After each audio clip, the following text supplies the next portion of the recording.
Fun fact, I just recorded this entire video, but the audio did not record, so take number 2.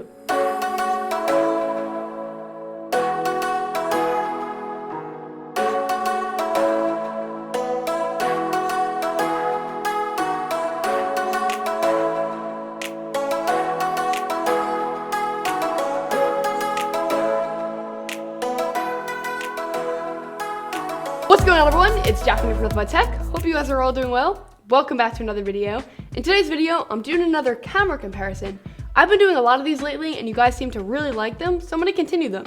If you have any particular cameras that you want to see compared, definitely let me know with a comment down below.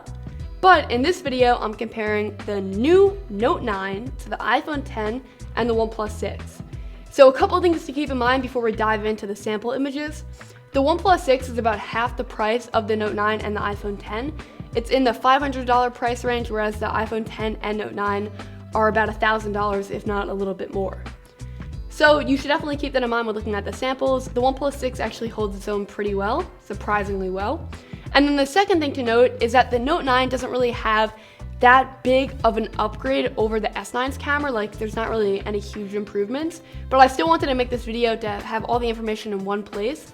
And you guys can definitely note which one you like better, pun intended. Alright, but let's dive right in. So the first image that I chose is a portrait of myself, and all of these were shot in the depth effect modes on each camera. The first thing that you're going to notice is that the OnePlus 6 has a much wider view than both the iPhone 10 and the Note 9, and that's because the OnePlus 6 uses its primary wide-angle shooter, whereas the iPhone 10 and the Note 9 use their second camera, which is a closer angle. So that means that the OnePlus 6 is a little bit further back. But in terms of what I think, I would say that they all do a pretty good job in emulating the effect of blurry backgrounds. Maybe the iPhone 10 in this particular case might look the best, but if that's a close call with the Note 9, I think the OnePlus 6 does an okay job, but it's not ideal. They try to make the background a little contrasty to separate the subject from it, and it ends up looking a little bit fake. Edge detection on all of these though is great, and they nailed the focus on my face. In terms of color tones and skin tones, you're going to notice throughout this entire video that the Note 9 and the OnePlus 6 tend to go to a bluer tone to the iPhone 10's more peachy, warmer tone. But all these images actually look pretty good. I would probably say between the two, the Note 9 and the iPhone 10 are probably my favorites, but the OnePlus 6 does surprisingly well considering. Also, if you notice that I'm looking to my side, it's because I'm looking at the images. I want to give you guys my real-time analysis and go through them, so that's why it's right here. But this next image is of a clock, and I wanted to see the dynamic range on these. So they all did a really good job. The iPhone 10 maybe has the brightest blue for the sky, but they all actually did a really good job in still keeping the subject really dark and contrasty, and the background's not blown out and overexposed. Obviously, all my opinions are just that, opinions. I'm trying to analyze the images, but you definitely should let me know your opinion in the comments. That's just kind of my opinion of these. They all look really good actually, and all the focus is really there. Switching to an indoor shot to kind of see how these phones do indoors in a lower lighting condition, they all did really well. Shadows look really good, sharpness is there. The depth effect, like how blurry it gets as you get further and further back, like the depth of field is really good here. And the coloring is all pretty much the same. So throughout this video, you're going to see some color shifts, especially in certain images that we're going to pull up. But in this one, they all have pretty similar colors. Exposure is right, contrast is right. Really good images, actually. This store was not really that amazingly lit, and they did really well. This photo of a flower is where you're going to see the major color shift of this video, like shockingly so. The OnePlus 6 just has a completely different color, like it portrays a completely different effect. It's like a lighter pink versus like a really deep pink. It just looks totally different. It doesn't look bad, but it's just not how it looked in person. The iPhone 10 almost overdoes it by like saturating it so much to the point where it almost looks like amateur got their hands in like VSCO and up the saturation and contrast all the way. The Note 9 probably looks the most accurate in here. The blacks are a little crushed in like the shadows, but overall pretty good image, depth of field, and all of these is really good. The OnePlus 6 are just surprising. Like the colors are just not accurate at all. This photo of a leaf, however, the OnePlus 6 kind of redeems itself a little bit from that color shift and weird color accuracy. I wanted to take a photo of an object that's not uniform to see how edge detection would be, and I was surprised at how good it was. So all of these are in a portrait mode. The first thing that you're probably going to notice is that the iPhone 10 has the most blurry background. The Note 9, you're able to adjust the blurriness of the background while you're taking it and after you're taking it, which is kind of a benefit. So I could make the background more blurry, but I actually think it looks pretty good. Depth of field in all of these is actually really good. The OnePlus 6 doesn't have the blurriest of backgrounds, and it also is just a lot wider of a shot, but it nailed focus so well that if you cropped in a little bit, you'd still have a really usable photo. And I was actually really impressed with these. It got the exact color accuracy on every single one of these. It all looks really good. The Note 9 is a little bit like brighter almost, so the leaves look a little bit brighter than all the other photos, but all of these look really good.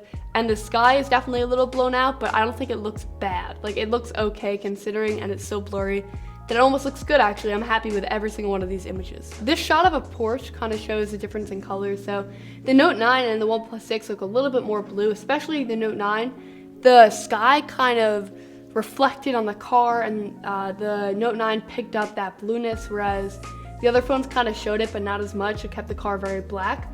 But when you zoom in on each of the lights, it's so sharp, it's insane. Like, I'm all the way zoomed in. I was pretty far back from the car, and you can literally see me taking the photo, first of all. And second of all, it's just tack sharp. Like, if I took this photo right next to it, it'd be totally fine. So that's good for two reasons. It means that your photos are always gonna look sharp, but secondly, it means that you can crop in and still have a really good photo. I'm shocked how sharp it is. Like, it's unreal. I also took some videos on the phone. So this first round of videos is all shot horizontally. So that's how we mostly consume media, unless you're on like Instagram TV or a platform like that. But I want to show you guys. So I stood still. I look super serious, but we can ignore that for a sec. And then someone moved the camera towards me so we could see stabilization, and also just like colors and color shifting and exposure shifting and stuff like that. Luckily, there wasn't too much of that. The OnePlus 6 is the only phone out of these three to not have optical image stabilization. It has electronic image stabilization, and that's where you're definitely gonna see the price difference. It's not nearly as good. It works and it's okay, and if you're really careful with your phone and you like do the trick where you keep your like arms on your body to get an extra stabilization, you should be okay. And with all these phones, the stabilization is not amazing by any means. Like, when you compare this to a gimbal, the gimbal blows it out of the water, but they're okay. Not amazing, not terrible. So this first one is from the iPhone 10. And in this one, you can kind of see that the colors are pretty good and the movement and everything is pretty good. Stabilization is okay. It's a little shaky, but not terrible. When we switch over to the Note 9, the story is the same here. Stabilization is pretty good, a little bit shaky. The iPhone 10 might have slightly better stabilization. And then the colors look okay. The OnePlus 6, the stabilization is not that great. And also the colors it's like a really, really saturated image. Like, in my opinion at least, it looks a little too saturated. It's all personal taste. But I don't know, I felt like it was just like really, really saturated. So that's kind of my thoughts on that. It wasn't terrible, but it felt like really saturated, and the stabilization was not amazing. Then I switched over to a vertical video because a lot of general consumers kind of take vertical videos. They don't normally switch their phone. If you're just sending it to a friend, text, a lot of people take vertical videos, and they all did really well. So this is like a little waterfall, and they captured the motion pretty well, and exposure and everything was pretty good. As long as you're mindful with your walking and stuff, you should be able to get pretty stable stuff out of all of these. Obviously, the OnePlus 6 is going to be at a disadvantage because it doesn't have optical image stabilization. Alright, the last image of this video is inside a makeup store, so I'm sure my mostly male audience is really enjoying these camera samples of makeup.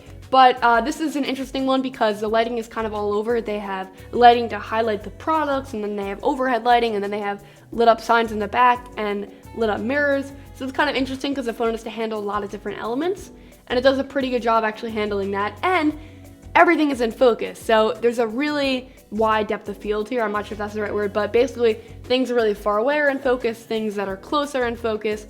It looks really good, and it handled the different colors really well because overhead wasn't amazing lighting, but then there's like lit up signs and stuff, and it looks really good.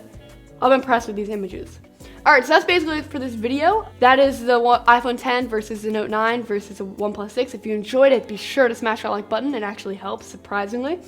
You're going to want to subscribe right here so you don't miss any other content. And check out my other content right here. I so appreciate your support. It means a ton to me. If you missed my video about the Note 9 and 6 things that you should know before buying one, I'll leave that in the description down below, hoping I don't forget. But yeah, definitely subscribe because I have a lot of other stuff coming, and I appreciate you guys all watching. Bye!